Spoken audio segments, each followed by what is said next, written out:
Yeah, I can start it. There you Oh, go. Terry did it. There you Thank you, go. Terry. Thanks, Terry. All right. Welcome again, everyone. For the recording, I'm Rebecca LeBeau with the city's Housing and Revitalization Department. Thank you for joining the pre-submission public meeting for our January 2026 NOFA. So through this notice of funding availability, we are making funds available for affordable housing developers and owners to apply for support for their projects that will provide housing in the city of Detroit. In this NOFA, we have up to $13 million of funding available, which is certainly an increase from our last NOFA and from our typical NOFAs. So glad to see such a large group here and looking forward to seeing the submissions. This funding can support new construction, rehabilitation of vacant structures, including adaptive reuse, and the preservation of existing occupied housing. So the breakdown of funds within the two categories that we offer through this NOFA are $8 million for multifamily development and $5 million specifically for permanent supportive housing, which we will describe in more detail later in the presentation. And I'm going to hand this to my colleague, Naomi Beasley Porter, who oversees the multifamily underwriting team, to go through the application and award timeline. Thank you, Rebecca. Good morning, everyone. Again, my name is Naomi Beasley Porter. I am the supervisor for multifamily housing underwriting, and briefly go through the schedule for this round's NOFA. As everyone would have seen, the NOFA was published last Friday, January 16th. We are currently at our pre-submission public meeting. Thank you to everyone who joined on Monday and was flexible enough to come back and see us again today.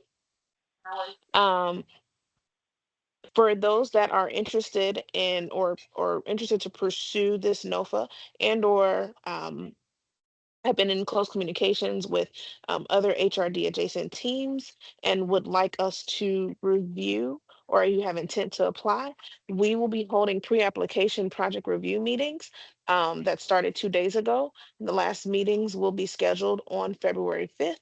So we encourage everyone, if you are interested, to please use the links of either on the NOFA and or on the housing development website so that you can schedule your pre-application project review meeting. Meetings have to be scheduled or you have to submit a request for a meeting by January 30th, so next week. Um, and if you have any more questions about that, we can answer that at the end of the presentation today. The program compliance information meeting is scheduled for February 3rd at 10 a.m.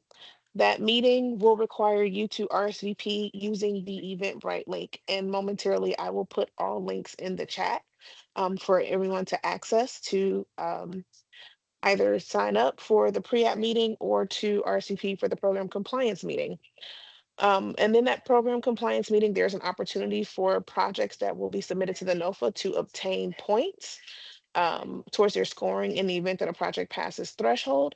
And that project will go into greater detail about the NOFA itself and the respective components of the NOFA. We will also review in detail any changes that have been made from previous NOFA rounds that will be applicable this round. NOFA applications will be due by 11:59 p.m. on February 24th. You will use Neighborly, and we'll have a presentation on how to use Neighborly later today to submit your application. But your application will be due via Neighborly on February 24th at 11:59 p.m. Because it is managed by a different software.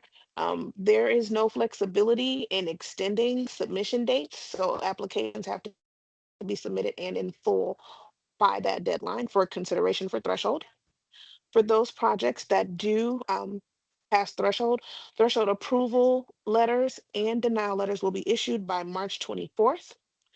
And for 9% LIHTC projects that pass threshold and or that the city may support without city funding, those letters will be issued between March 25th and the 30th.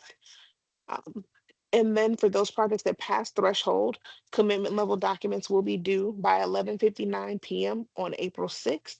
Again, being mindful that it is required for all projects that pass threshold to submit commitment level documents. It is a requirement for consideration for city funding.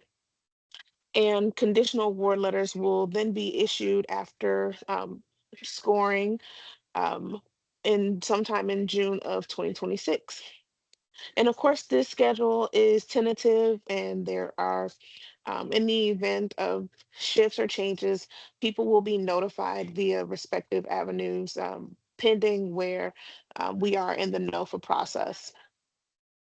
And at this time, I will hand it over to Larry Kachenar. Morning, everyone. Thanks, Naomi. My name is Larry Katchmer. I'm the Director of Housing and Development Underwriting in HRD. So again, good morning. Just wanted to run through for everybody our funding limits per project when you're submitting your application so that you know how much you can ask for depending on your type of project and the type of structure that it has. For projects that are using 9% low-income housing tax credits, the most you can ask for is $1 million for your project. And projects that are maybe using 4% low-income housing tax credits or don't have any tax credits involved can ask for up to $3 million. The maximum awards that we'll be making per developer this round would be up to $3 million. So you could have multiple projects, but each developer, the most we would award would be up to $3 million. We're asking developers not to submit 15 different applications for different projects. So we will limit and only look at $5 million of applications per developer this round. So keep that in mind.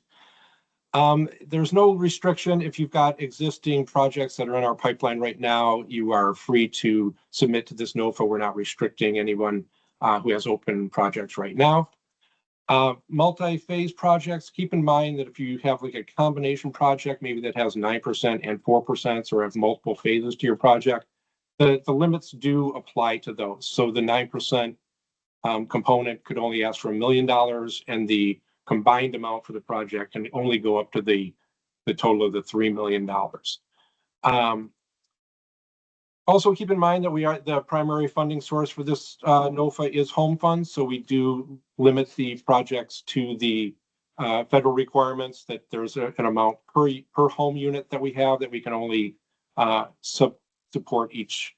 There's a restricted amount that we can only go up to per unit. So we usually don't run into that problem. We work things out with the pro formas, but just keep that in mind.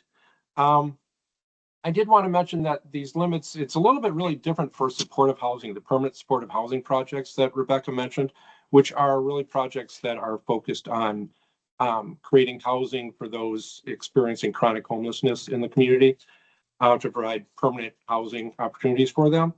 So those projects actually, it's just that home limit per unit. So you could actually ask for more than $3 million for a project, as long as we weren't exceeding those limits on a per unit amount that the federal government establishes. So if you have any questions on that, we'll be having another meeting coming up, as Naomi mentioned, the compliance information meeting.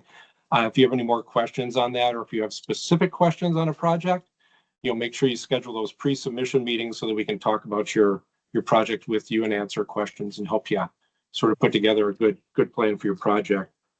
I did want to mention that the NOFA does still provide that if you are looking to get more points, maybe with your 9% low-income housing tax credit application, you can ask for more than the $1 million, but it's only if it's to increase your points for your score. And the project has to demonstrate that it could be done and it's viable with just $1 million. So it's just to try to increase the score and hopefully get more 9% awards into the community. So, Barry, can you advance the slide for me? That's the funding restrictions, if you will. I want to talk a little bit about the funding sources that we're planning to use for this NOFA. We do have the Home Investment Partnership Program, which is the primary home funds that we use for this NOFA.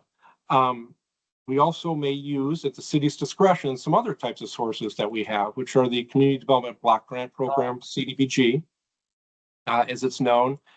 We also are anticipating using Community Development Block Grant Disaster Recovery funds this NOFA. So That's part of why we have a significant amount in this NOFA.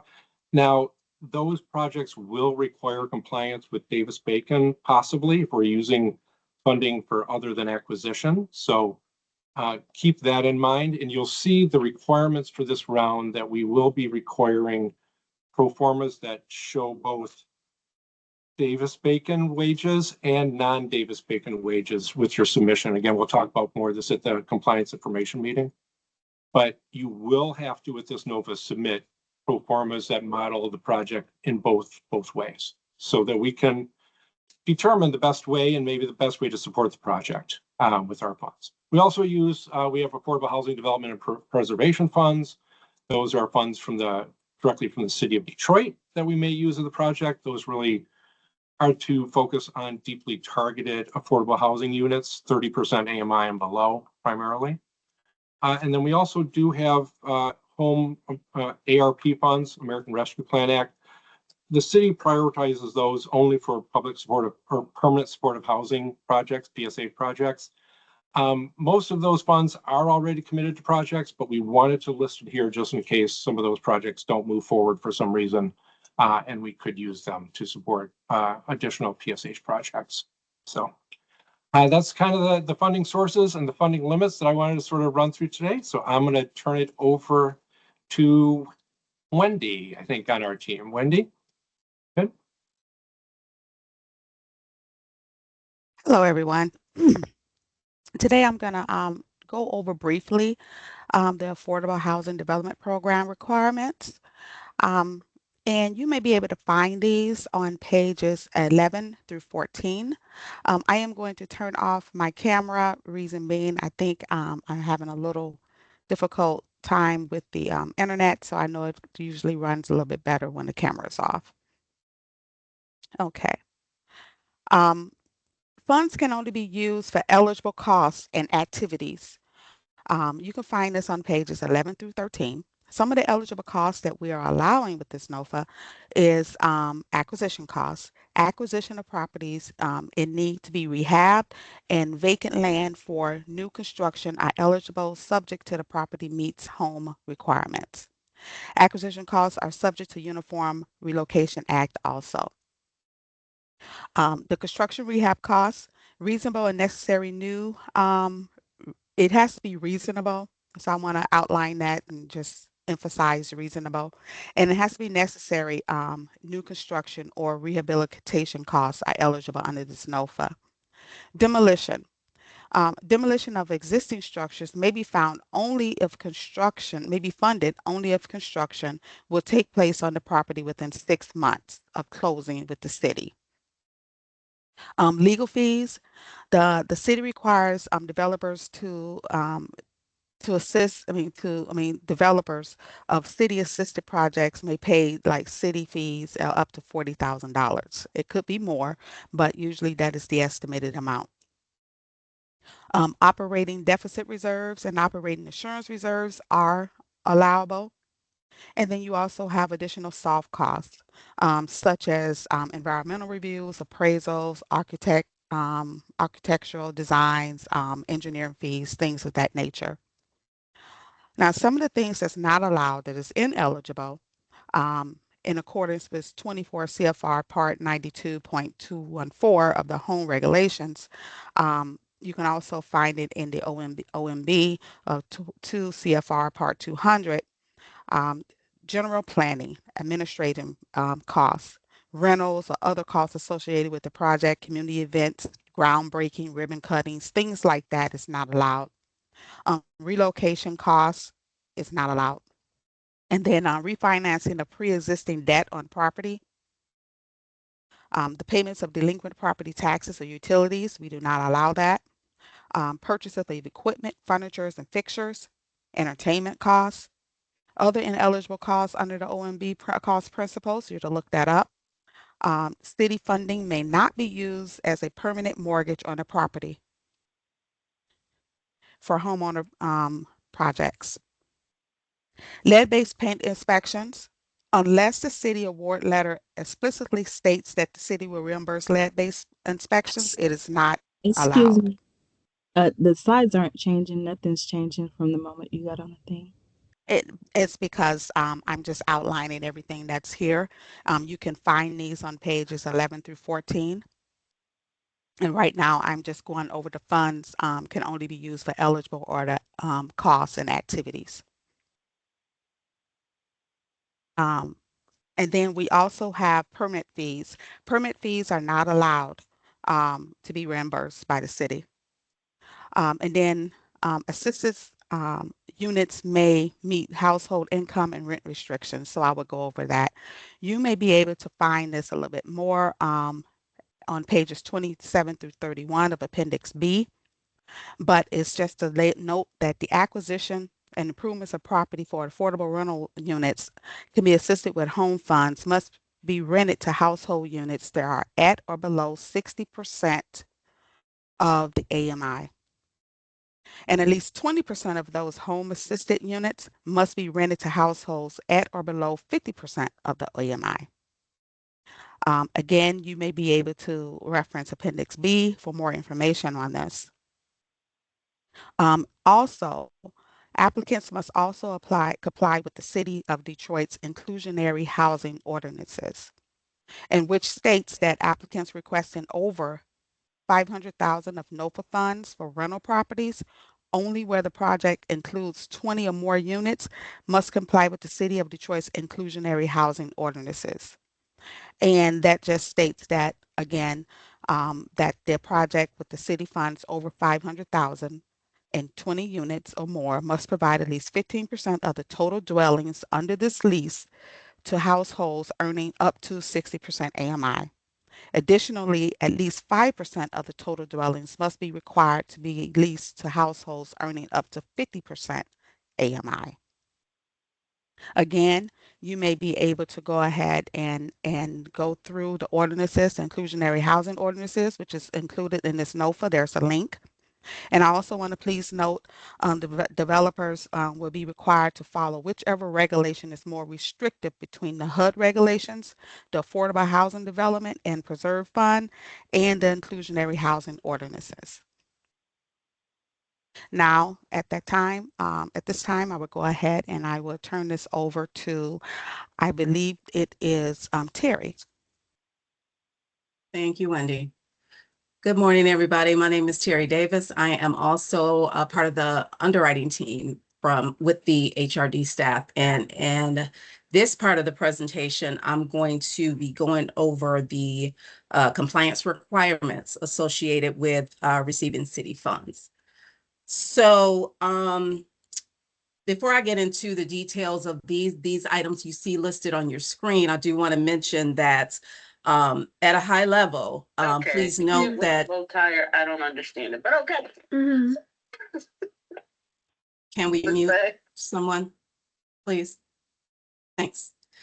At a high level, as you are applying to an affordable housing NOFA, please keep in mind your income and rent restrictions. So they state that the rental units associated with home funds must be rented to households at or below 60% of the area median income, and at least 20% of those units to be rented to households at or below 50% AMI. So again, not listed here on the screen, and you may already know that, but we just wanted to note that anyway. And you can refer to Appendix B of the NOFA if you need any additional information regarding that. Now, as to the items we have captured here on the screen for you, the first is going to be your environmental review requirements. Now, as we stated in our NOFA, all of the projects receiving city funds are going to be subject to and must satisfy those environmental review processes before any city funds can be committed to the project. Additionally, keep in mind that upon submission of the application for assistance, the developer and all project participants are going to agree to some stipulations, and I have them outlined here. That project funding is going to be subject to the findings of your environmental review and whatever that's going to require. Also, no choice limiting actions will be taken on the project between the date of the NOFA issuance and the date of your notice to proceed. Choice limiting actions could include your acquisition, improvement, rehab, construction, demolition. But you can take a look at your NOFA to get more detailed information on choice limiting actions, and that's going to be in Appendix C of the NOFA. So make sure you refer to that and get the details on that. Also, any purchase or option agreements executed prior to the submission of the application of the NOFA that is used to demonstrate site control must include our HUD NEPA rewind language. And we have that outlined for you on page 17 of the NOFA. So make sure you refer to that. And then lastly, keep in mind, just failure to adhere to any of these things may result in either denial of funding of the entire project or either disqualification of reimbursement costs associated with whatever choice limiting action was taken. All right, the next item is your Davis-Bacon and related acts requirements. The federal labor laws will apply to projects that are awarded CDBG funds to build or rehab 8 or more contiguous units, consist of 12 or more home units, or include 9 or more federal project-based vouchers. Those applicable labor laws are going to include your Davis-Bacon Act, your Contract Work Hours and Safety Standards Act, and also the Copeland Anti-Kickback Act. And the construction is going to be subject to all your federal and labor prevailing wages and record-keeping requirements. All right, moving on to your Section 3 requirements. Applicants are going to agree to comply with your HUD regulations and the HRD Section 3 policies and guidelines. The applicant is going to need to sign and submit your intent to comply as well as your Section 3 plan. If you all have prior Section 3 experience, you are going to need to submit updated and new documents and information no older than 2021. And it's going to need to include a detailed explanation outlining your past verifiable strategies for hiring and training low and very low income individuals, contracting with Section 3 businesses, and advising if those strategies were successful. And you can get more information on this information that I just spoke to in Appendices D as well as K. That's going to give you more information as well as the links to some of these documents that I referred to. So take a look at that. Your construction and rehab requirements is the next one that I want to speak to. Your rehab and construction supported with city funds are going to be required to adhere to all your applicable state and local laws, your building codes, zoning, and any other requirements related to construction, rehab, housing safety, quality, and habitability. The developers must meet the HRD department's performance standards and are subject to accessibility requirements under Section 504 of the Rehabilitation Act of 1973. Respondents to this NOFA must review the City of Detroit's best practice guides on providing accessibility housing, and this can be found in Appendix N of our NOFA. Your energy standards requirements. New and substantial rehab projects above 4 stories receiving city funding must be designed to meet American Society of Heating, Refrigeration, and Air Conditioning engineer standards.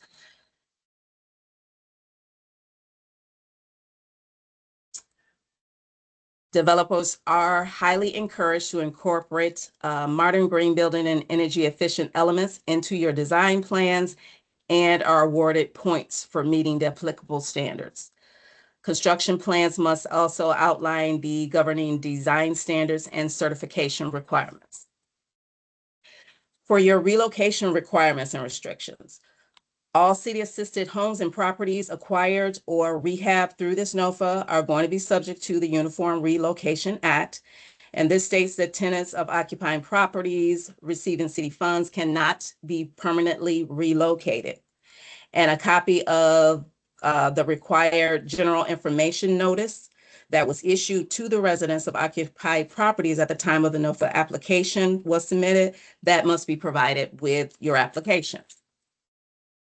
Developers seeking funds for occupied properties are encouraged to meet with our preservation team as soon as possible when you're planning to submit your application. And you want to provide a draft tenant relocation plan with your initial submission of the application, just to ensure that all of our relocation rules are being followed. The tenant relocation plan for the project must demonstrate how the project will prevent displacement of the existing residents, including the plan for any temporary relocation. The plan must comply with the city team's tenant retention standards, and this is found in Appendix J of your NOFA, and the Residential Anti-Displacement and Relocation Assistance Plan. And you can find a link to that in Appendix K of the NOFA. Occupied and recently vacated properties in which occupants have been subject to mass evictions, non-renewals, rent increases, or any other displacement triggering events resulting in high vacancies may be disqualified for funding through this NOFA. So keep that in mind. Moving on to your project construction cost requirements. Upon your application submission, the developer, you all must submit we're going to need a trade payment breakdown for the project from your general contractor. And the contingency standards that need to be included in your hard cost projections should include typically 5% contingency for your new construction projects. The rehabbed projects, that's going to be a 12.5% contingency, and then 15% for your historic rehab projects. And the contractor's fee, the ratio for that is typically 6% profit, 2% overhead, and 6% general conditions. Moving on to your pre-closing construction requirements.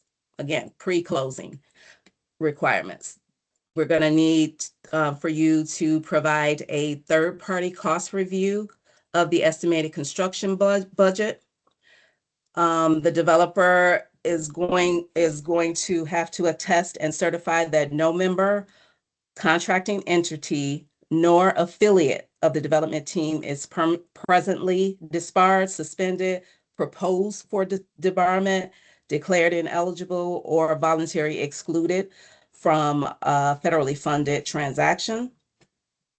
The developer and all entities on the project team that may receive funds awarded through this NOFA must register with the HUD SAMS website. And this is just going to allow us the ability to confirm that they're not on the federal or any other debarred list. So again, I'm just going to reiterate that the developer and all entities on the project team that could be receiving funds, we're going to need to have them registered through the SAMS site. Also, the developer must require that the general contractor confirm that their subcontractors are not on the federal or any other debarred list as well. So that's another one that we're highlighting this time. Also, the contractor for the developer will be required to secure 100% payment and performance bonds for a project with construction costs that exceed $100,000. And the surety, which is a provider of the bond, they must be authorized to do business in the state of Michigan. Your cost certification requirements. We're going to need a certification report. It must be prepared by the developer at the time of the project completion and must list and certify all sources of funding that were used for the project. And we do reserve the right to require a cost certification report be prepared by an independent public accountant, or to request a copy of the reports required by other project funders. All right, marketing requirements. As a condition of receiving your city funding, the applicant must agree to provide the city with the current property listing information and the property details, and keep that information updated in the city's Detroit Home Connect web-based portal. And also you're going to have to agree to participate in our 50% construction completion meetings that we are implementing now. And that's going to, in that process, we're going to begin coordination of the project to our asset management team, and then just going to provide the city staff with all of the current property listing information during that meeting. Access to that portal, the Detroit Home Connect, the developer and property managers, you will get login credentials to post the property listing information, as well as keep that updated. And another note here, any projects offering accessibility units must provide detail in their marketing plan of how they will distribute information about leasing opportunities for these units to Detroit-based service organizations, and must keep the records of these outreach efforts and marketing attempts. And then BABA. As a condition of receiving funds from the City of Detroit, the development team must certify compliance with BABA and the Buy American Preference requirements, unless a waiver is obtained. And then just to note, we do require forms now that you must complete during the construction process, just to document BABA compliance. And it's typically been a letter from the GC outlining that. And you can refer to page 19 of your NOFA for additional details on the BABA requirements. And then lastly, the ongoing compliance and affordability. Once your project is complete with construction or rehab, and it's up and operational, our asset management team is then going to monitor the project moving forward to ensure that your affordability is maintained throughout the affordability period. And just a note, Larry mentioned CBDG DR funds at the top of the meeting. Keep in mind that if your project does receive that, there may be some additional requirements that are applicable for that, but you will be notified of any details concerning that if it's applicable for your project. So just keep that in mind.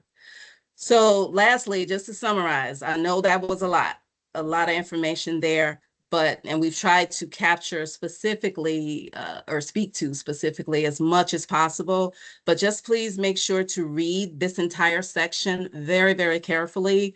And it begins on page 16 of your NOFA, because you will be required to comply with everything that you see listed there. Whether we specifically called it out here or not, you will be subject to that. So just please make sure you reference that section of this information, okay? So, and with that, I'll go ahead and turn it over to my colleague Tamika to go through the application process.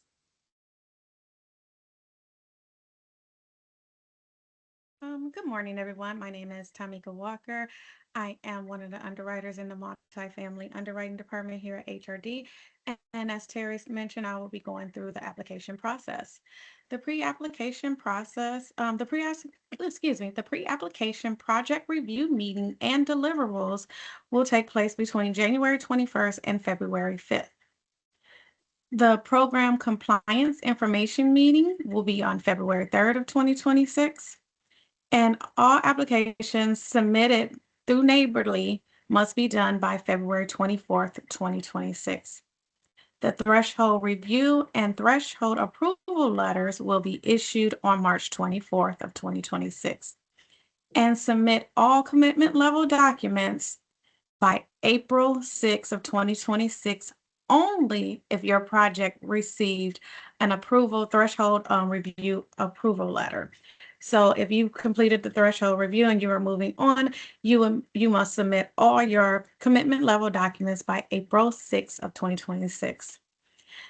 That is our application process, and I will turn over to, I believe it's going to be for our neighborly overview systems, our systems overview for neighborly.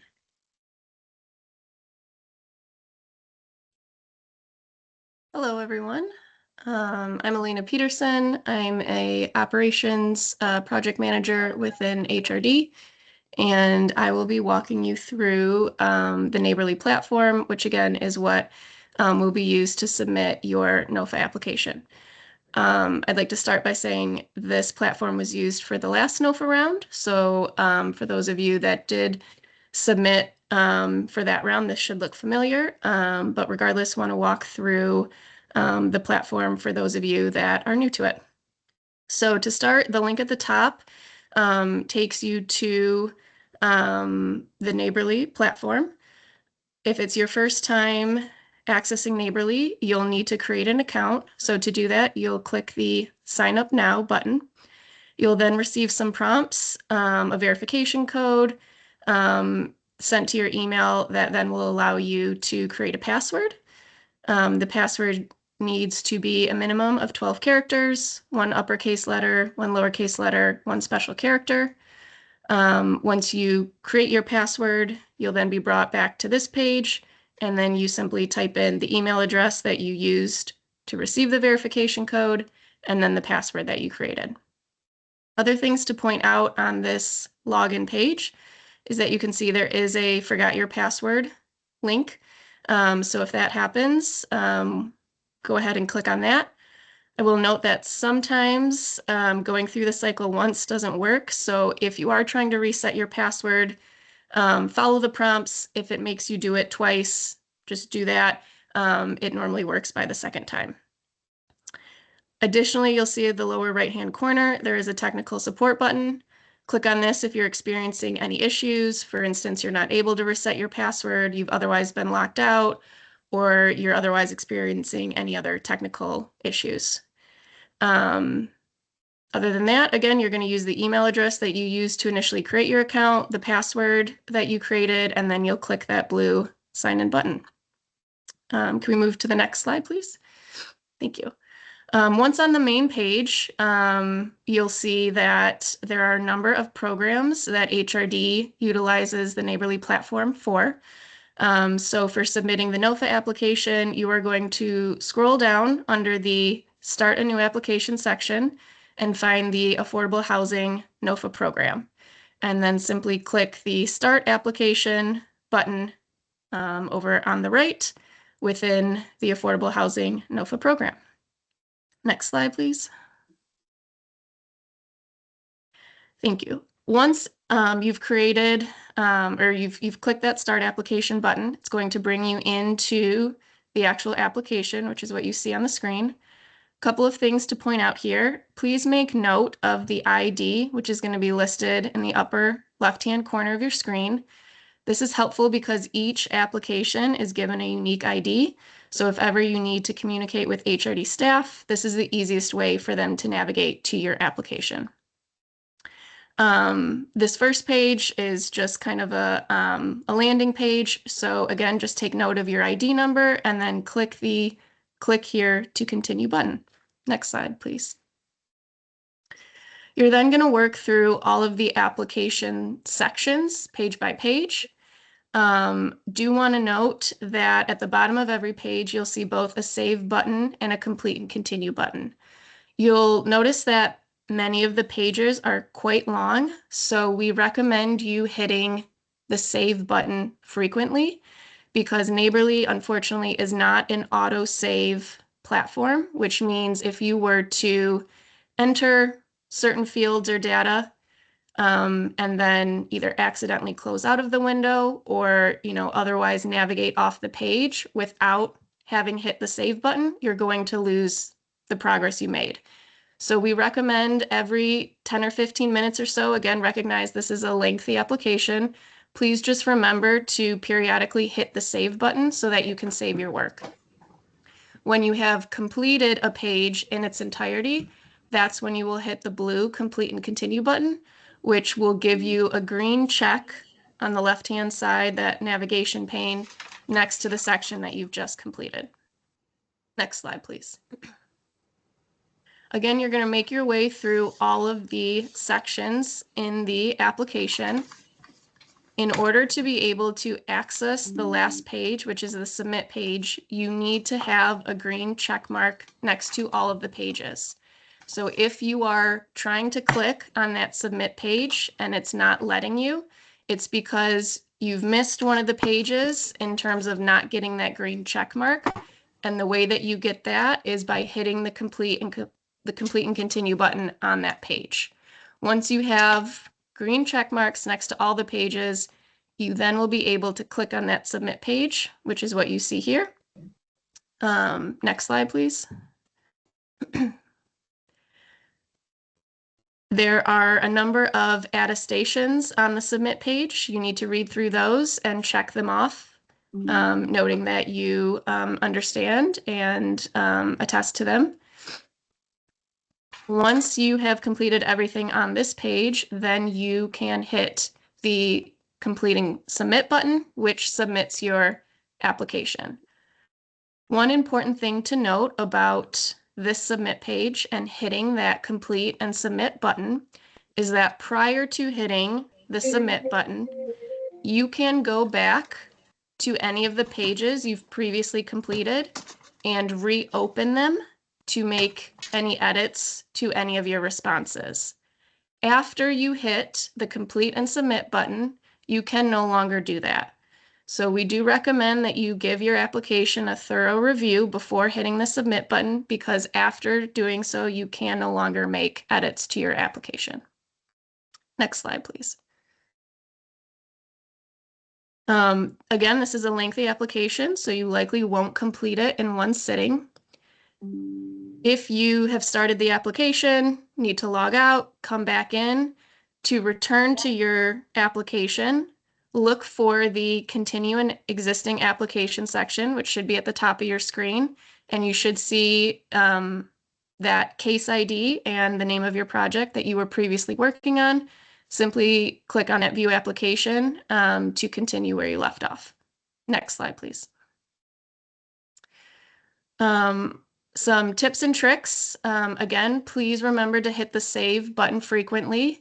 Again, Neighborly is not an autosave platform. If you exit your browser, leave a page before saving your work, you will lose your progress. You cannot edit your application after you submit it. So again, please review your application. If you need to go back and make edits to any pages you previously had marked as complete, you can do so before hitting submit.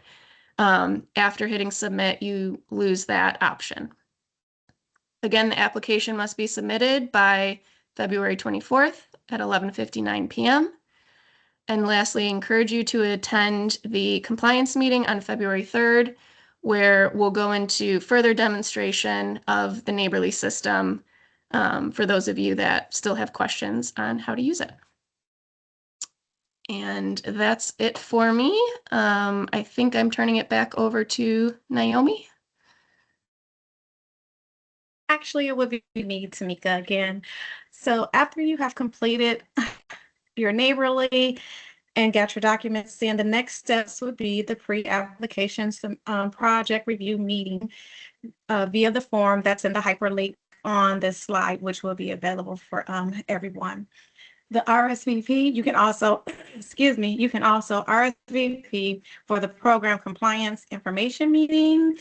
These are all hyperlinks and that are on a slide, and you can also start your application via Neighborly.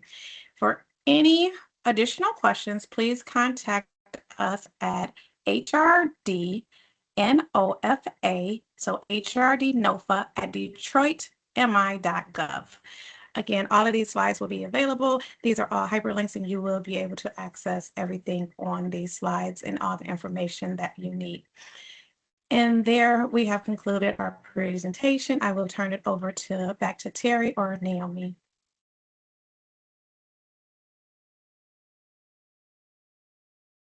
Thank you, Tamika. At this time, we'd like to open it up for any questions. We ask that you please raise your hand, and you will be called upon in order of hand raising to answer any outstanding questions.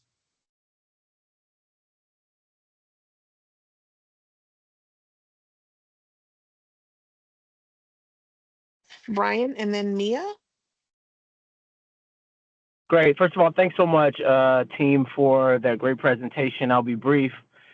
Just to be clear, these dollars are available to projects that are set at 60% AMI and below, and that includes projects that have a mix of 60% as well as others that are at 60 and above, correct? And then the B part of my question is, in conjunction with that, those units would not, meaning those 8 and below, would not be subject to Davis-Bacon and prevailing wage, correct? Hi, Brian. This is Larry Ketchmar. There was a couple of different layers to your question there that I want to try to make sure I'm answering as best as I can. So yes, this is an affordable housing gap funding program. So what the idea is that you go out and remember it's a competitively scored program also. So when you put together a proposed project, you go out and you kind of assemble your entire capital stack. You get your budget, how much it's going to take to build the project. You figure out all your other funding sources, including permanent loans and other sources. I don't know if sometimes projects bring other grant funds to them. Sometimes they're bringing the low-income housing tax credit funding awarded through the state. Various other funding sources. And this program is intended to kind of help fill the gap for those for projects that still have a gap because they are providing lower than market rate rents, right? Because the affordable rents probably are going to impact the ability for the project to secure a higher amount of traditional permanent loans. So because we anticipate there'll be a gap, we provide this funding source to help fill that gap for projects to be able to move forward. So yes, it can have a mixture of market rate. It can have 80% AMI. It can have 120% AMI units, but we're primarily looking to fund projects that have deep affordability for the residents in the city with these funding dollars. So we're kind of like that gap funding, if you will. You sort of put the overall, put your project together and then do it. As far as the question, so hopefully that helped a little bit, Brian, but I do want to also suggest, if you haven't already, and I don't know that we've talked about it much yet, the city also has a resource, the public-private partnership team. We refer to them as P3 in HRD. They're really a team that works with developers that have a concept of a development and a location. They have some ideas, or they just have an idea that they want to do something. That team, which is led by Jason Friedman, will work with developers to sort of help navigate the city processes, from permits to special land use, authorizations, zoning requirements, all those sorts of things for your projects. So if you haven't engaged with the P3 team, I think it's important as you're building out your capital stack. They also have other funding sources, and sort of help and assist with that side of things. Everyone should really engage with that P3 team early on in your process, because it is a competitive process, and you want to make sure your project is as competitive as it can be before you submit to the NOFA or through the NOFA route, because you just want to make sure you got an opportunity to actually be awarded the funds, because it's a lot of work to fill out this application, right? So that's the first thing that I want to touch on. You mentioned Davis-Bacon prevailing wages. There's certain requirements of the funding that may trigger prevailing wages. All right, the prevailing wages are not automatically triggered in a project, but they are triggered if the funding source that is awarded through the city is community development block grants, as I think Terry mentioned, that have 8 or more contiguous units. If that type of funding, if the CDBG is going to be used for construction, that will require that prevailing wages apply. if the city funds are just used to help reimburse or support acquisition costs, it might not trigger prevailing wages. But the other things is that if the amount of funding that the city awards based on the per unit limits per home unit, if we determine that we need to have 12 or more home units in the project, then the project would need to comply and meet all the Davis-Bacon requirements. Or if the project includes an award and has project-based vouchers. If you have 9 or more project-based rental assistance vouchers, the federal requirements also trigger, they're also required to comply with Davis-Bacon as part of the federal cross-cutting regulations. So maybe a lot more than detailed than you may have been looking for, Brian, but hopefully that helps. But it's always good to have those that pre-submission meeting. I can't emphasize that enough. Like to work with the P3 team and then join one of those meetings so we can sort of talk one-on-one a little bit about your project and offer some initial guidance for your project. So does that help, Brian? I hope. Perfect. Yes. Okay. Thank you so much, Larry. Appreciate it. Yeah, sure.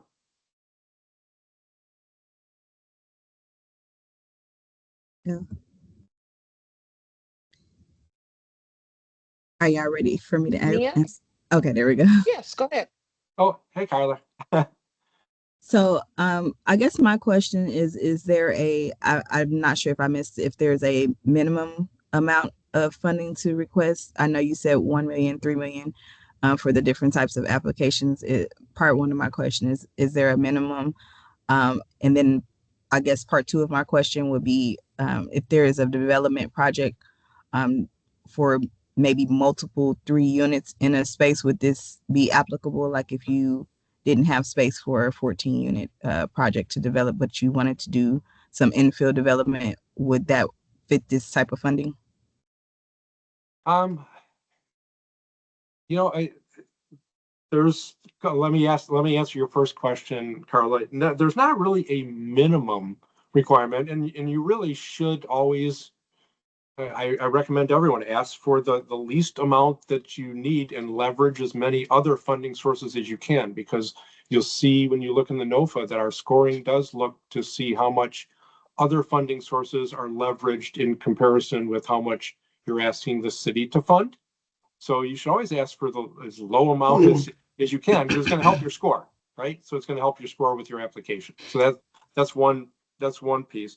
But you also have to keep in mind that at some point in time, there's an economic almost analysis that you have to figure out. Because remember, these are federal funds. So you will be triggering environmental requirements like that. You'll have to, and those can add additional cost to a project that traditional financing may not incur that same level of cost.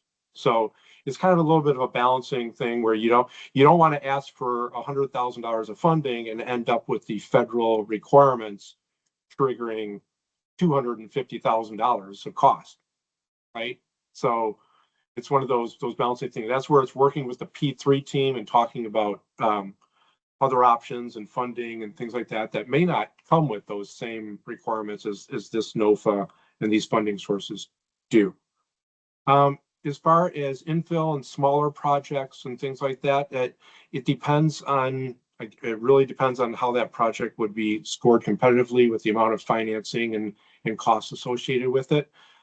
There may be other programs in the city that actually could align better with that type of project. This one is usually you're competing against, keeping in mind, you'd be competing with projects, and we have no idea who will be applying to this NOFA round, right?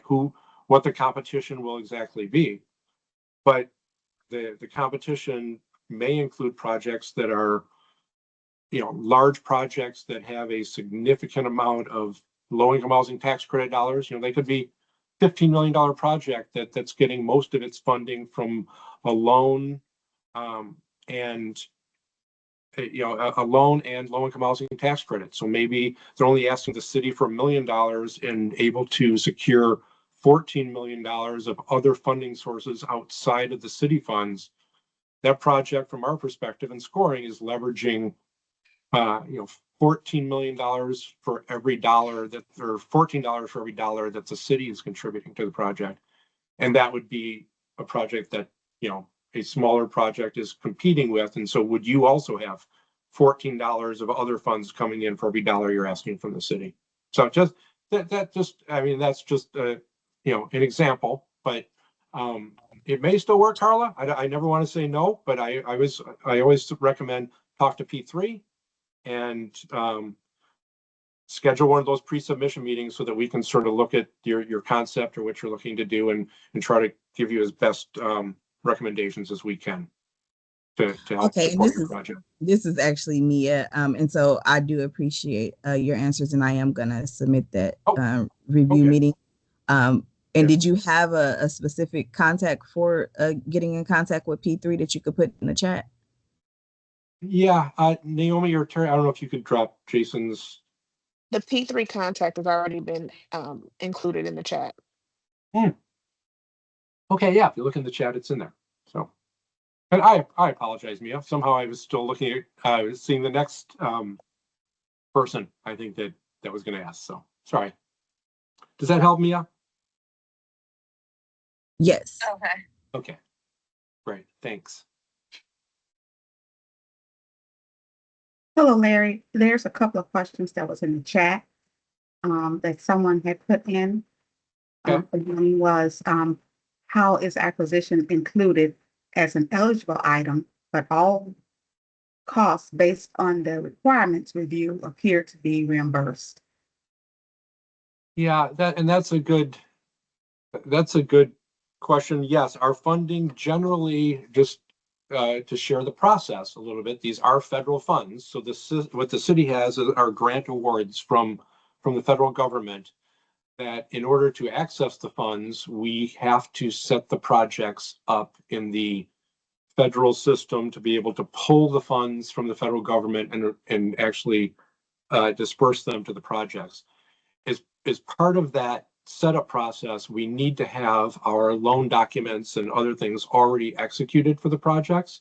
So to your point, generally from an acquisition standpoint, we need to have had the project has to be closed for us to be able to then have our loan documents to be able to set it up in the federal system to then reimburse costs. So typically what happens is construction loans or private equity or other funding sources are used for the initial acquisition cost to pay for those at closing, and then the city can reimburse those post closing, provided that that payment is made to the funding source that initially made that payment, and that the funds remain available for the rest of the project to be completed.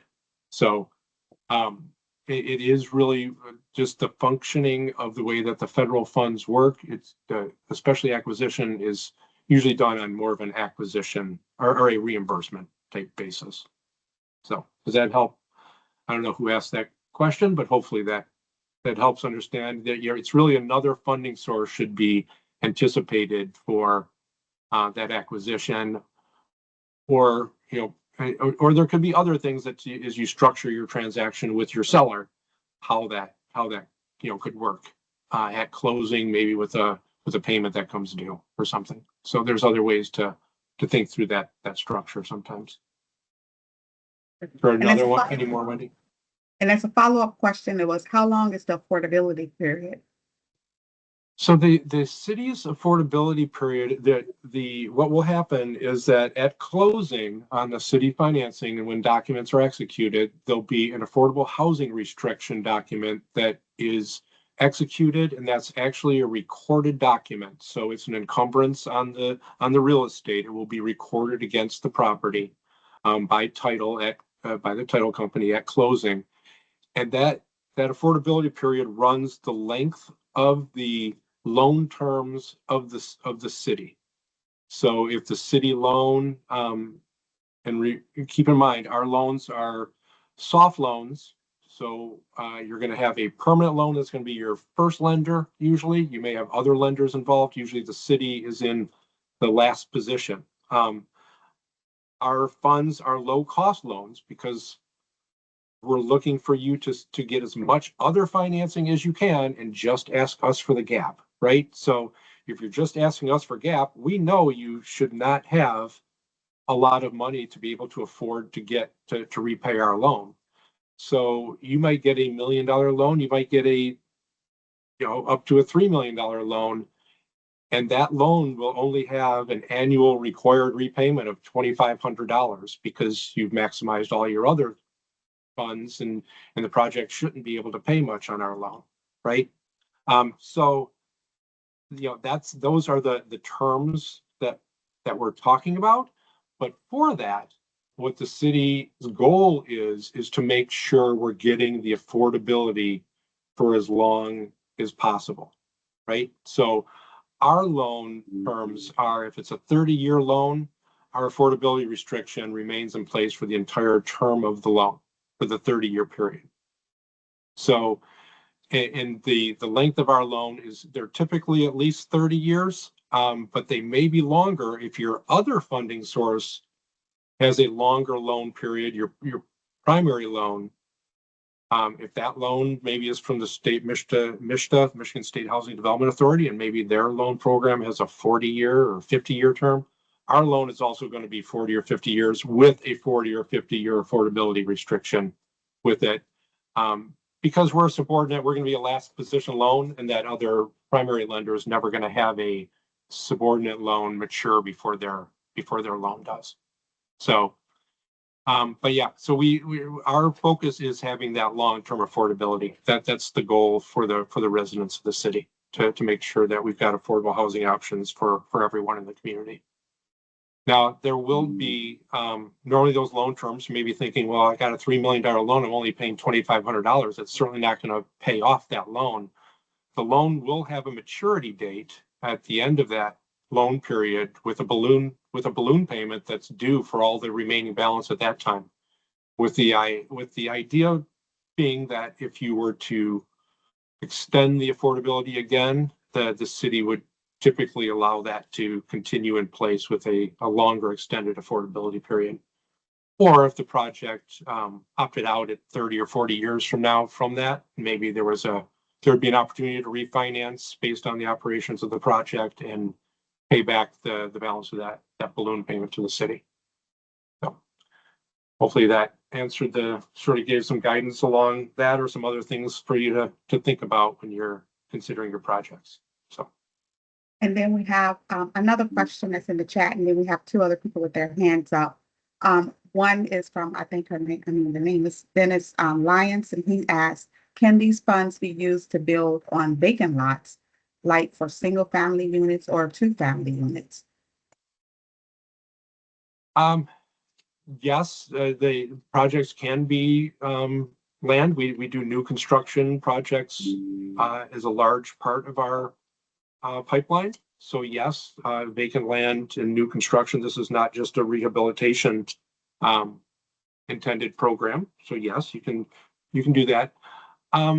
If you're referring to remember, this is not a home buyer or home sale type lending program. This program is for the construction of affordable rental properties. So, and those could be single unit rentals, they can be duplex, they could be quads, they can be 60 unit, one building with 60 units in it. So you just got to, again, consider that footprint, how many units, looking at your costs, and that's kind of more like a development type thing. But yeah, all those things, it's all eligible, but just keep in mind it's for rental. So. And then we have two people with their hands up in the queue. The first one is Carla. Yeah. It's just Carla M. Hi, thank you all. I was wondering, you were saying that it was competitively scored. Is there a number of people who would be able to basically complete and win the funding or receive the funding? Okay, yeah, that's a great question. Yeah, it's a great question, Carla. So in the NOFA, you'll see that we do include our scoring process. So we indicate how many, how the scoring works and what you get points for and things like that. So definitely look at that to familiarize yourself with it. Now, how the award process works is that we receive all the applications. You submit them as I think was described earlier. The applications first go through a threshold review. We make sure that they're financially viable, they're consistent with the objectives of the program, and that we have all the information that is necessary to know that the project is financially viable, and can advance and meet its objectives, right? So that's the first, like, a threshold review. Then after that goes through, then as was discussed, there's like a commitment level of documents that gets sent in, and those might be more things that take a little bit longer to put together, or maybe cost a little bit more money, like your phase 1 environmental marketing reports, some other different things that we look for at commitment level. Then what happens is we take that complete application with what was submitted originally and with the commitment level, and we then have an underwriter. It's assigned to an underwriter who does a scoring review of that and assigns a score to the project, saying, based on the documents that were submitted, not based on any conversations that anybody's had with anyone, it's like what's actually in the application.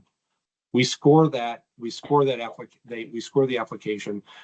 That scoring is then reviewed by an award committee in the Housing and Revitalization Department, where there's a final determination through that review with the award committee of the final score for the project. If there's any questions, if certain things are like, does this meet whether it should get the points or not, the award committee makes that final determination. And then really what happens, Carla, and we have no idea if that project is, what projects will come in this round, but we rank them all according to the score that they received.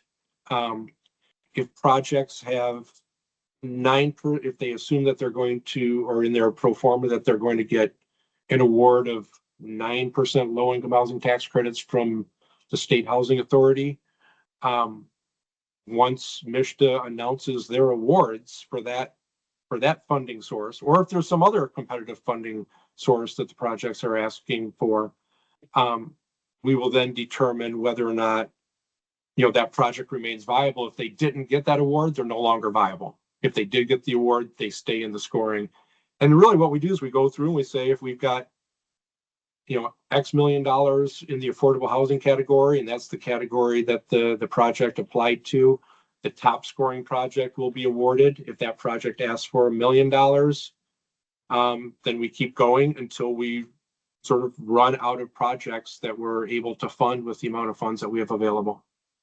So it's kind of a ranking based on the score. So does that help? Yes, Okay, thank you. sure. We have another person that's has their hand up, David Allen. Yeah, thanks everyone. I just had a question about scoring and the differentiation between LIHTC programs. Understand all the balance between awarding the 9% and the 4%, and then different award maxes that are allowed for each. Good to see that we're going to be supporting 4% deals. I was just wondering if there's any differentiation between 4% deals that are going through the MISTA Direct and gap financing program, or deals that are going to be planning on participating in the 4% pass-through bond program with MISTA. No, I mean, pass-through bonds generally we know have an award, right? So I mean, because MISTA normally has enough capacity, bond capacity to issue those. So that's an easier question, I guess. The ones that are going through direct lending that are seeking some type of MISTA gap financing as part of their capital stack, we would evaluate those based on the round that they're going into and the likelihood of their getting that award based on, some of the underwriting, right? That's in there. So they're all kind of rated or scored the same, but it's sort of that same question as maybe a 9% for a MSHA direct lending gap finance project, where we would say, what is that funding real? If you're looking for MSHA gap of $750,000, but your MSHA direct loan is $750,000, we know that that's, a ratio that MSHA probably wouldn't fund that amount of gap on with their direct lending program. So we might evaluate that. Is saying that's really not a real source and the project's not financially viable.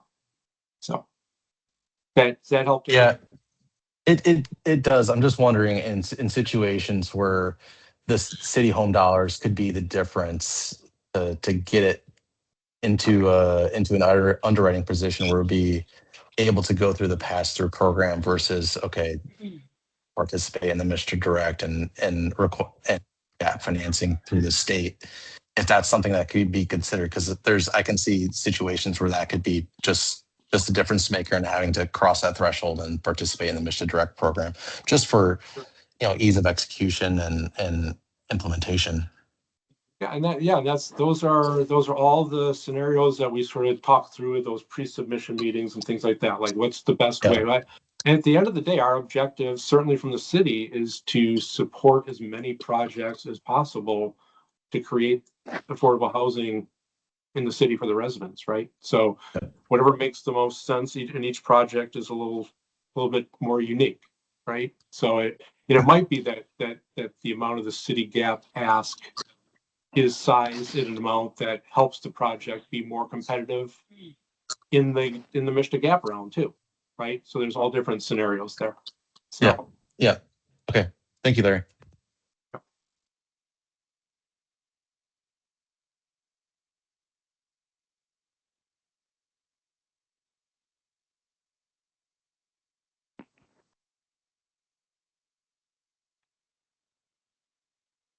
Anything else in the chat that you see, Wendy?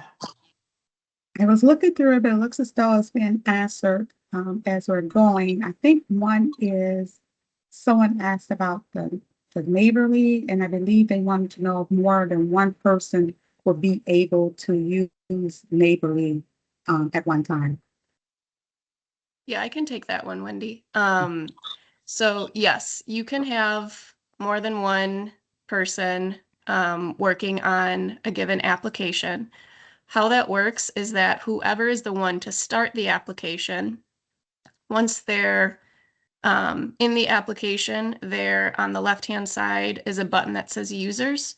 So they would just click that, and then there's another button that says, add a new user, and they would just add the email addresses for anyone else that they want to have access to that application. Those additional individuals will then be able to access the application. They just have to be sure to create their Neighborly account with the email address that the initial person inputted. Otherwise, the system won't recognize them being tied to that case. So hopefully that makes sense, but just whoever starts the application, go to users, click add a new user, add the email addresses for anyone else that should have access to the application. And then those individuals just need to come to Neighborly, create an account with that same email address, and then they'll be able to access the application.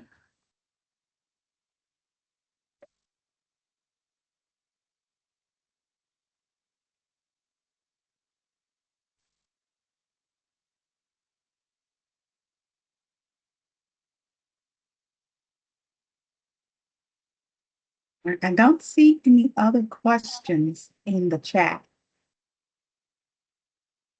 Thanks, Wendy. I'll just want to remind everyone that if you're considering a project that you want to bring into the NOFA, just as again, and it's on the screen, schedule your pre-application project review meeting as soon as possible, and make sure you include. We've added on the form that we want to include the address of the location of the property or the proposed project, so that a member that that the P3 team actually is broken into various regions in the city, and there's various members on those teams that work with the developers. So if assuming all the scheduling is accommodated, a P3 member will also who's responsible for that area will also join that. Hopefully, it's a project they're already familiar with. If it's planning to come into this NOFA, but if not, it's a good, again, time to make that initial connection and start getting some support from the city team.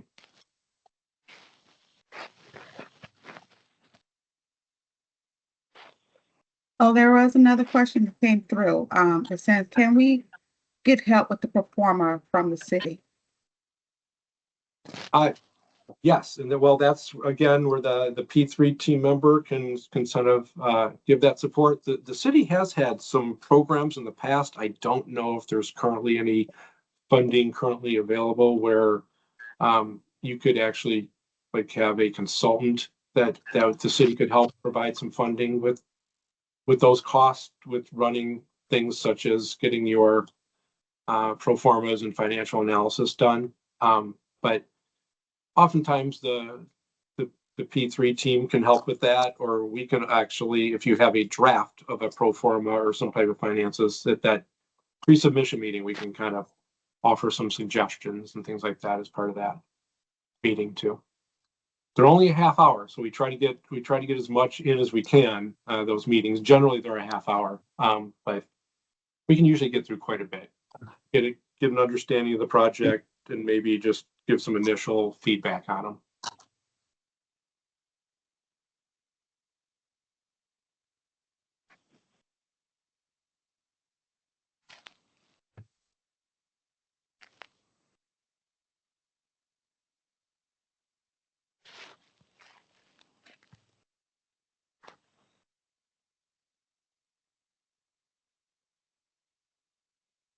I don't see any more in the chat there. Is there anyone else that have any questions? Yes. Hello? Yeah, I heard someone say hello. I'm not sure who it is. Yes, I see Janice. I have received the email Okay. stating to resubmit my application for this program. I'm just trying to get some information on what and how do I resubmit my application. Did you I'm sorry, so that's a phone number. I'm not sure. It's Is this 313-787-7611. Yeah, so did you submit an application to a previous NOFA? Did you? I was in a shelter, so maybe they did. I don't know, but I keep getting the emails to tell me to resubmit.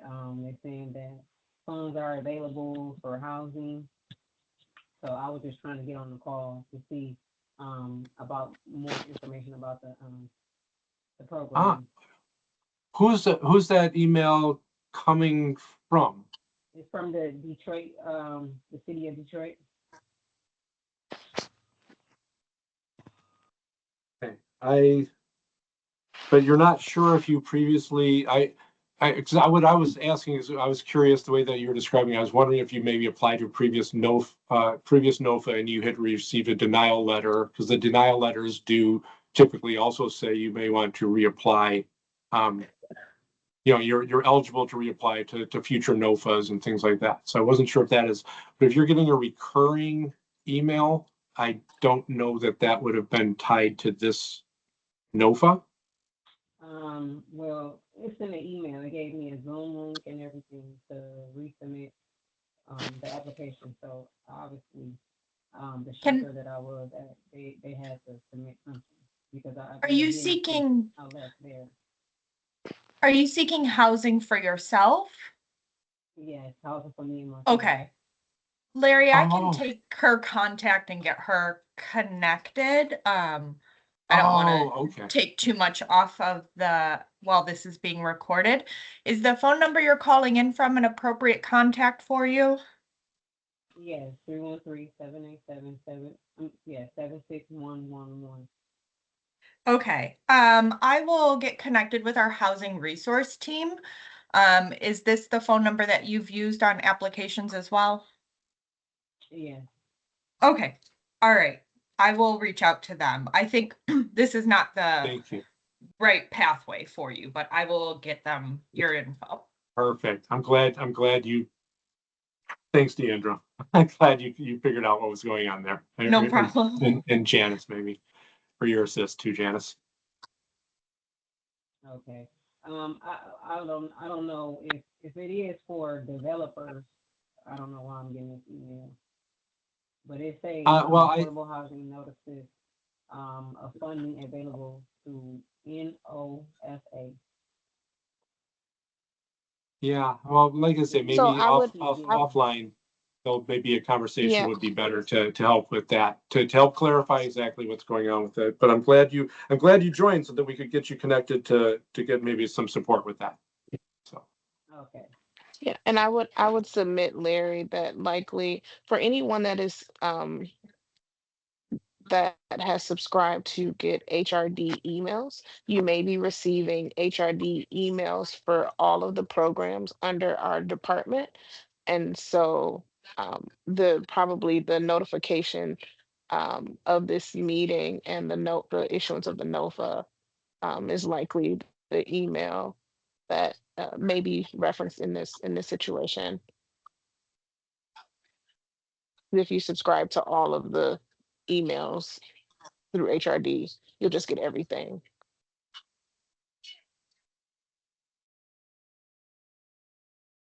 Yeah. Are there any other questions?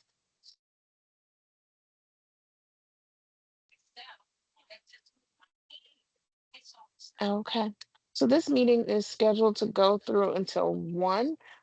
We will stay on the line, and anyone else that from the city that would like to stay back in the event of any questions, probably till around 12:45, 12:50, if any other questions arise. Otherwise, thank you everyone for attending today's meeting, and we look forward to reviewing respective projects soon. Thank you. All Have a right, good thank day. you very much.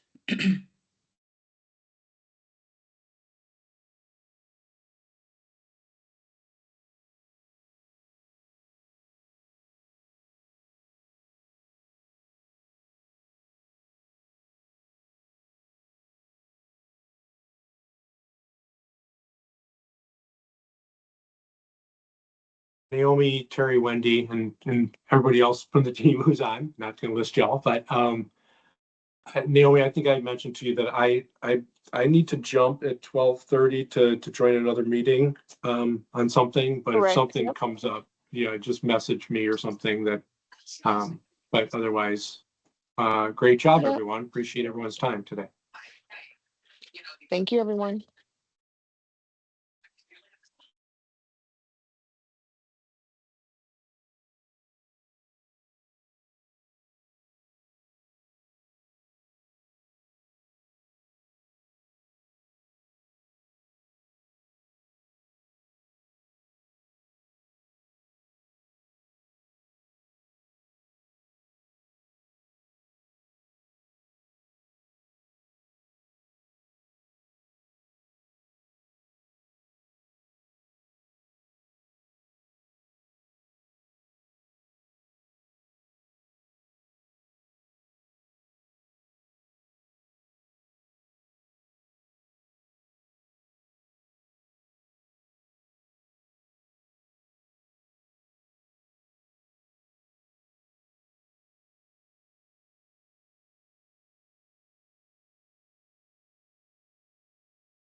Hi, good afternoon. Are you still there? Can you hear me?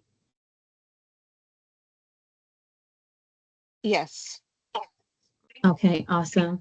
So previously participated in the previous NOFA round, and I had some difficulty with the portal, a lot of difficulty, and I actually tried to fax my application and do so many different things. Um, I'm going to get it in very early so that I can possibly get some assistance. But when I've sent a few emails to the NOFA email to the HRD NOFA at DetroitMichigan.gov, I hadn't received any responses. So When was the last time today, that you sent an email to the HRD NOFA inbox? um, possibly 2 or 3 weeks ago, I'll collect the few of them that I sent and send it straight to you, Naomi, No, if please, that's okay. channel, would ask that you please funnel all emails through the HRD NOFA um, email. I do not see any emails in there, or have not, the team has not seen any that have come directly from you. I recall last time that you submitted your application via a large files link, or you shared a folder Mhm. previously. All NOFA applications are required to be submitted through the Neighborly portal for consideration. And so, again, like the presentation today on how to submit your application using the steps and accessing Neighborly, um, again, these slides will be available. Well, these slides are currently available on the HRD Housing Development website. There are links in our NOFA starting at page 21 on how to request a pre-application meeting, which we encourage all projects that are considering coming into this NOFA to participate in that meeting, where you can get the best advice as to how to move forward to determine if your project makes sense to come into this NOFA round or a future NOFA round, and next steps. And then you will also find there how to create a Neighborly account and submit your application via Neighborly. We cannot receive any applications for consideration outside of the Neighborly portal. No, I'm totally clear on that. And so it was just that the Neighborly, there was some technical difficulties. And most of the city government programs, Neighborly is the source. So I'm acclimated with it. I don't know why I couldn't submit it at that time. So, and then the other thing is when I did submit an email to HRC NOFA at Detroit, I didn't receive a response. So I'm going to, again, follow the protocol. I did today, after the meeting, submit a request to the RSVP for a meeting. And For the compliance meeting, for the or compliance meeting, submit a request for the pre-application meeting.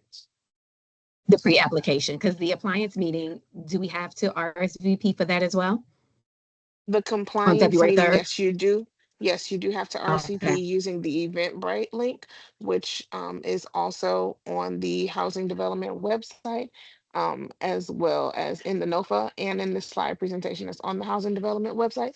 And then for your pre-application meeting, you'll submit a form. And as mentioned in the NOFA, that someone from the Housing Revitalization Department will be in touch to schedule you for your pre-application meeting. Okay. I did the application form already, and I'll do the compliance meeting reservation now. Thanks, Naomi. If I have any other You're welcome. challenges, I will address it during the meeting. Absolutely. Thank you. Thank you. Bye.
Hello?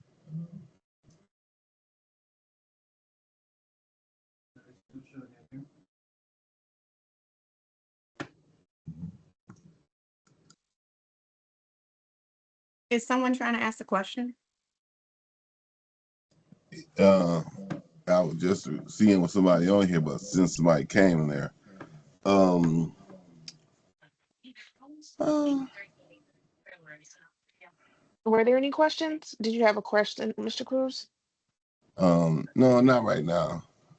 I try to get my Okay. thoughts together. I just want to hear my voice. Yes, sir.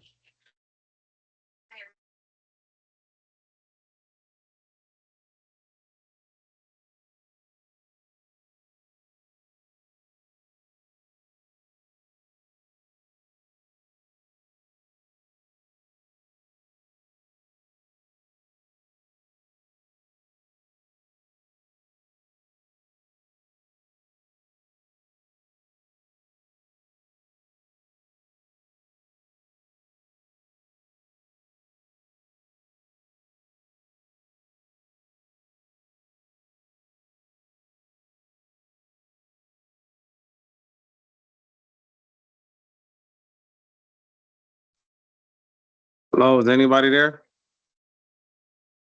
Yes, a representative will be on till about 12:50. Did someone have a question? Yes. I was wondering, how do nonprofits take advantage of this program? Are you looking to develop multifamily affordable housing for rental? Yes, by veterans. Okay. Do you, so nonprofits can submit, and there are other eligibilities that other things that nonprofits can be eligible for, either their CHOTO or CBDO status, community housing development organization um, status, for example. And so I'd encourage you to, is your project kind of flushed out? Do you have a capital stack? Have you been in touch with the public-private partnership team? No, I haven't. And Okay, we so that just would we be a just beginning. okay. So yes, so the NOFA would be something that you would pursue after kind of working through the project. We are a gap lender, and this is a gap funding program. So I'd encourage you to first reach out to someone from the public-private partnership team.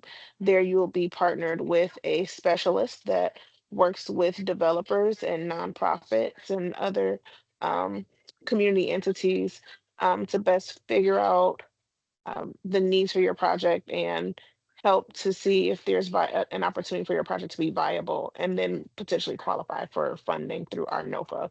Um, the information has been shared in the chat, but I will share the contact information for P3 again in the chat here. Thank you.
Does anyone else have any questions?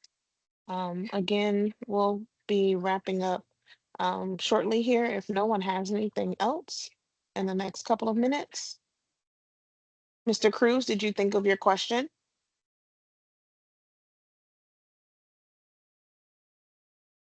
No, I didn't. But I'll be looking forward to the because it's going to be recorded. It's going to come out right. This recording will be posted on the Housing Development website, yes. Okay, when is it going to be posted there? As soon as we can get access to the link to share it. So okay. All right. I just in the notification that is on there will come out on email. No, sir. You can just monitor the website Okay. to see when it is posted. Okay. See, I got some questions in anyway. All right. Thank you. Thank you very much. Did anyone else have any questions today? Yes, I just want to know if you have to have your project started already, or can you, the idea and, and then buy the properties, and rehab them and prepare them. Again, I think that because I'm not sure of your project and the details or what you're intending. Again, first good step for you would be to reach out to the public-private partnership team. I did put some contacts in the chat for you to reference, Mr. Willis. Um, Again, this NOFA, the Notice of Funding Availability, is for the development of affordable housing, multifamily units. And we are a gap lender, so we are traditionally last in the transaction in your financial capital stack. And so projects that we consider for funding have essentially flushed out their project. They know what it looks like. They have developed their team, so they have all of their consultants. They have identified a contractor. Um, they have worked with P3 and gone through certain processes, have already presented the project to the city by way of your PPR, so your preliminary plan review with the BC department. There are various steps that go into the projects prior to them coming through this application, coming into this application for consideration of gap funding. But essentially, your project is baked with the exception of the gap that is left in your financial capital stack that we evaluate for consideration of funding. So again, if you reach out to P3, they will connect you with a specialist. And those specialists are experts in navigating these processes and helping you to connect with the various resources through in the city and externally. And it's based on where your project is located. So we have 3 divisions within P3. We have a West Division, an East Division, and a Central Division. So you'll be connected with someone based on the location of your proposed project. Oh, excuse me.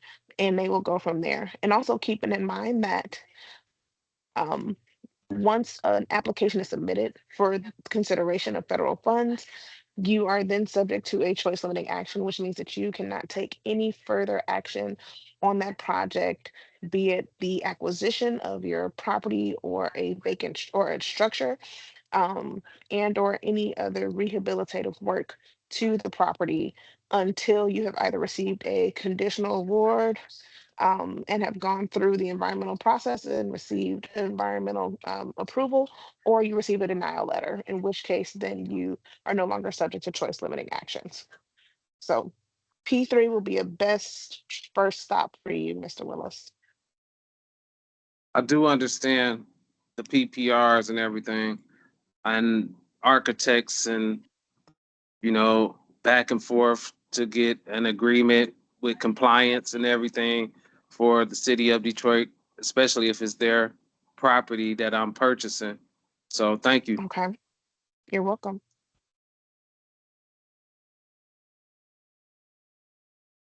Did anyone else have any questions at this time?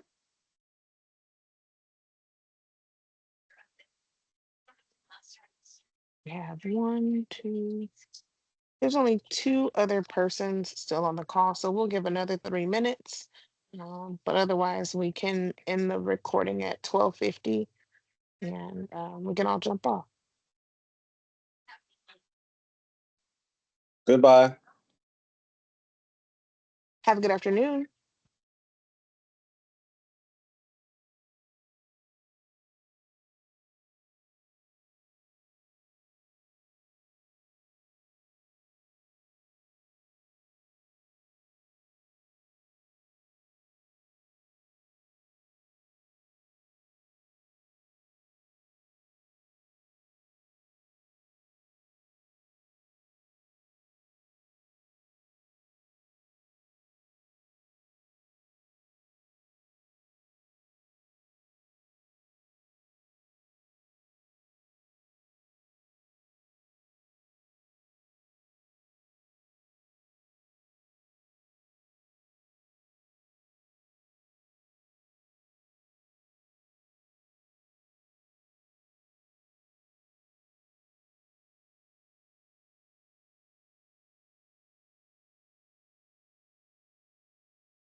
Okay, I think that was the last person. Terry, we can stop the recording and we can all jump off. And then Terry, we can